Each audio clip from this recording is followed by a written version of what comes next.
अस्सलाम वालेकुम friends, welcome to good and bad.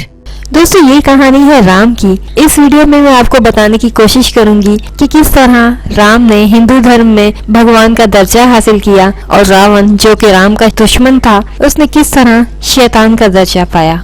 दोस्तों काफी अरसा पहले की बात है। हिंदुस्तान में दूर कहीं अयोध्या नाम की एक बस्ती थी। बस्ती के राजा का नाम दशरथ था। बदकिस्मती से राजा बे औलाद था। तख्त के वारिस के हसूल के लिए उसने देवताओं से दुआ की। काफी अरसे दुआओं के बाद बिलाखिर उसकी दुआ सुन ली गई और उसके यहाँ 4 राजकुमारों ने जन्म लिया, यानी राम, लक्ष्मण, शत्रुघ्न और भरत। राम सबसे बड़ा था और उसकी परवरिश बतौर वली अहद के तौर पे की गई। सब भाइयों में बहुत इत्तेफाक था, मगर लक्ष्मण की राम से मोहब्बत बहुत गहरी थी। राम जब बड़ा हुआ तो उसकी शादी सीता से हुई। राजा दशरथ अब बूढ़ा हो गया था। उसने सोचा कि वो राजपाट से अलहदा हो जाए और राम को तख्त सौंप दे, मगर राजा की सबसे छोटी रानी कैकेयी ने दशरथ को याद दिलाया कि उसने एक बार उससे वादा किया था कि वो उसकी कोई भी 2 ख्वाहिशात को पूरा करेगा। कैकेयी ने ख्वाहिश जाहिर की कि राम को 14 साल के लिए जंगल में भेज दिया जाए और उसके बेटे भरत को तख्त सौंप दिया जाए। इस अरसे में यह एहतियात लाजमी रखी जाए कि राम भरत की हुक्मरानी में दखल अंदाजी न करने पाए। राजा ये सुनकर बहुत परेशान हुआ। हर चंद की उसने कोशिशें की कि कैकेयी राम को जंगल में भेजने के अलावा किसी और चीज पर रजामंद हो जाए, मगर कैकेयी अपनी जिद पर अड़ी रही। राजा दशरथ अपना कौल निभाने पर अब मजबूर था। चनांचे राम की ताजपोशी की तैयारियां रोक दी गई। राम की ख्वाहिश थी कि वो अकेला ही बनवास ले, मगर उसकी बीवी सीता और भाई लक्ष्मण इस पर किसी तौर राजी नहीं थे। उनका कहना था कि जहां राम होगा वहीं उनका वतन अयोध्या होगा, इसलिए वो दोनों भी राम के साथ ही चल पड़े। इस दौरान राम के दूसरे 2 भाई भरत और शत्रुघ्न इत्तफाकन मुल्क से बाहर गए हुए थे।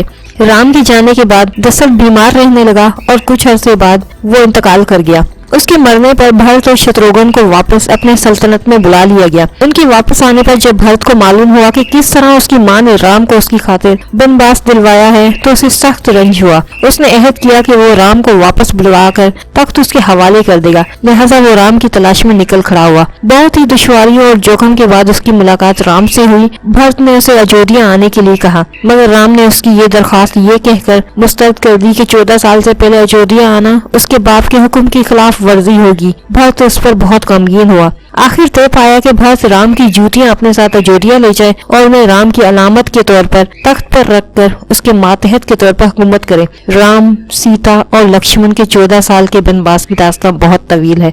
इस दौरान कभी उनकी मुलाकात बड़े बड़े दरवेशों और साधुओं से होती जो इस सोबत में खुशगवारी पैदा करने की बाइस बनते थे, तो कभी उन्हें बड़े बड़े खतरों और आजमाइशों का भी मुकाबला करना पड़ता। राम और लक्ष्मण इस दौरान कई राक्षसों का भी मुकाबला करते थे जो जंगलों में मुजाहिदों और चिल्लों में मसरूफ इबादत गुजारों को तंग करते। सूर्यपांख भी एक ऐसी ही राक्षस थी। राम और लक्ष्मण ने जब उसकी शिर की वजह से उसकी खबर ली तो उसने बदला लेने की ठान ली। सूर्यपांख का भाई रावण शैतानी कुव्वतों का हामिल एक बहुत ताकतवर राक्षस और लंका का राजा था। सूर्यपांख ने रावण को सीता के हुस्न जमाल के ऐसे किस्से सुनाए कि रावण ने दिल में ठान लिया कि वो सीता को हासिल करके रहेगा। उसके शैतानी जहन ने एक मंसूबा बनाया। उसने अपने चचा मरीच को अपने मंसूबे से आगाह किया। चनांचे मरीच ने एक खूबसूरत हिरन का रूप धारा और जंगल के जिस हिस्से में राम, लक्ष्मण और सीता रहते थे वहां घूमने लगा। सीता को हिरन बहुत प्यारा लगा। उसने राम से कहा कि वो उसे पकड़ लाए ताकि वो लोग उसे पाल लें।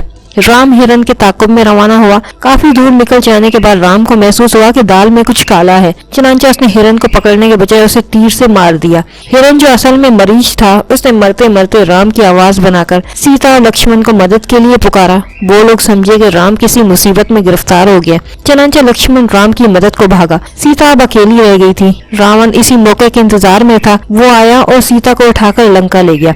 राम और लक्ष्मण जब वापस आए तो सीता को ना पाकर सख्त परेशान हुए। तभी उनकी नजर आसमान की तरफ उठी तो उन्होंने देखा कि रावण सीता को उठाकर जनूब की जानिब जा रहा था। उन्होंने सीता को रावण की कैद से छुड़ाने का अहद किया। वो इस तरफ रवाना हुए जिस तरफ उन्होंने रावण को जाते देखा था। चलते चलते वो एक ऐसी जगह पहुंचे जहाँ बंदरों का एक गुरु रहता था। बंदरों के इस गुरु के सरदार का नाम सग्रीव था। यहाँ उन्हें सीता के जेवरात की एक पोटली मिली।